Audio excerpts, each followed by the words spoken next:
అనంత పద్మనాభ స్వామి ఆరవ తలుపు వెనుక దాగిన నాగపాశ మంత్రం.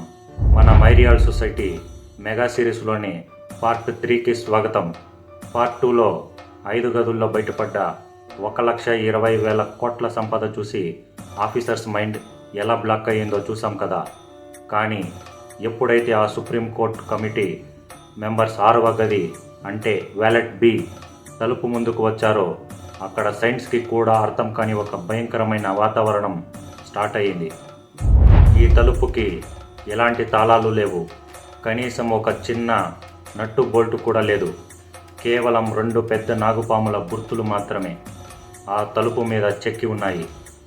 అసలు తాళమే లేని ఆ తలుపును వందల ఏళ్ల క్రితం మన పూర్వీకులు ఎలా లాక్ చేశారు? దాన్ని తెరవడానికి వెళ్ళిన ఆఫీసర్స్కి అక్కడ ఎలాంటి వింత శబ్దాలు వినిపించాయో ఈ చాప్టర్లో చూద్దాం.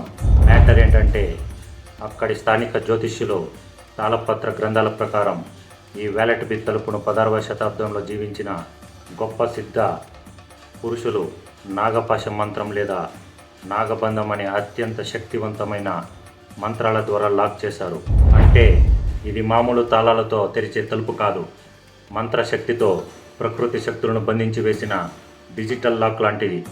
ఈ తలుపు వెనుక కేవలం బంగారం మాత్రమే లేదు, కొన్ని వందల ఏళ్లుగా స్వామివారి ఆజ్ఞతో ఆ గదిని కాపాడుతున్న భయంకరమైన నాగసర్పాలు లోపల ఉన్నాయని.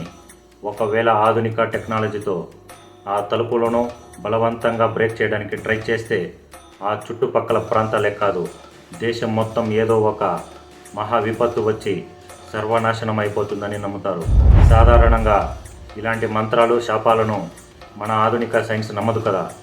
సుప్రీంకోర్టు కమిటీలో ఉన్న కొందరు అధికారులు కూడా ఇదంతా ఉత్త భ్రమ, గ్యాస్ కట్టర్లు తెచ్చి ఈ ఇనుప తలుపులను ముక్కలు ముక్కలుగా కట్ చేసి లోపల ఏముందో చూద్దాం అని గట్టిగా వాదించారు. అందుకోసం ఏర్పాట్లు కూడా జరిగాయి. కానీ ఇక్కడే సైన్స్ సైతం మైండ్ బ్లాక్ అయ్యే ఒక వింత సంఘటన జరిగింది. ఆ తలుపును బలవంతంగా తెరవాలని గట్టిగా ప్రయత్నించిన కోర్టు కమిటీ మెంబర్ మరియు లాయర్ అయిన టిపి సుందర్రాజన్ గారి సన్నిహితులు లూయిస్ విలియమ్స్, అలాగే ఈ కేసులో కీలక పాత్ర పోషించిన కొందరు వ్యక్తులు ఆ తలుపును తాకిన కొద్ది రోజుల్లోనే ఎలాంటి అనారోగ్యం లేకుండా అనుమానాస్పద స్థితిలో చనిపోయారు. దానికి ముందే సుందర్రాజన్ గారి తల్లి కూడా హఠాత్తుగా మరణించారు.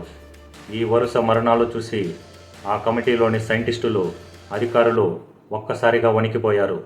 ఇది నిజంగానే స్వామివారి అదృశ్య శక్తి శాపమని గ్రహించి ఆ తలుపును గ్యాస్ కట్టర్లతో తాకడానికి కూడా భయపడి ఆ ప్రాజెక్ట్ను అక్కడికక్కడే ఆపేశారు. మరి ఈ తలుపు అసలు ఎప్పటికీ తెరుచుకోదా అని మీరు అడగచ్చు.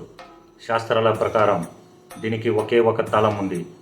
ఏ సిద్ధ పురుషుడైతే నాగపాశ మంత్రంతో దాన్ని లాక్ చేశాడో దానికి వ్యతిరేకమైన గరుడ మంత్రాన్ని అత్యంత స్పష్టమైన స్వరంతో పర్ఫెక్ట్ వైబ్రేషన్స్తో ఉచ్చరిస్తే ఆ తలుపులో ఉన్న మంత్రశక్తి దానంతటా అదే విడిపోయి ఆ ఇనుప తలుపు తనంతట తానుగా ఓపెన్ అవుతుంది. పాములకి గరుడ పక్షి అంటే భయం కదా, అందుకే ఆ నాగబంధాన్ని విప్పడానికి గరుడ మంత్రమే ఏకైక కీ. కానీ ఇక్కడ ఒక పెద్ద సమస్య వచ్చి పడింది. ఈ గరుడ మంత్రాన్ని ఎలాంటి తప్పులు లేకుండా అంతటి పవర్ఫుల్గా ఉచ్చరించగలిగే నిఖార్సైన సిద్ధ పురుషులు లేదా యోగులు ప్రస్తుతం ఈ భూమి మీద ఎక్కడా లేరు. ఎవరైనా అరకొర మంత్రాలతో ఆ తలుపు ముందు వరిస్తే ఆ శబ్ద తరంగాల వల్ల వినాశనం జరుగుతుంది తప్ప తలుపు ఓపెన్ కాదు. అంటే ఆ తలుపును విప్పే తాళం మన దగ్గర ఉంది, కానీ ఆ తాళాన్ని తిప్పగలిగే మొనగాడు ప్రస్తుతం ఈ ప్రపంచంలోనే లేడు. ఈ పరిణామాలన్నీ చూశాక అటు రాజవంశీయులు, ఇటు దేశవ్యాప్తంగా ఉన్న కోట్లాది మంది భక్తుల నమ్మకాన్ని గౌరవిస్తూ 2011 ఆగస్టులో సుప్రీంకోర్టు ఒక సంచలన నిర్ణయం తీసుకుంది.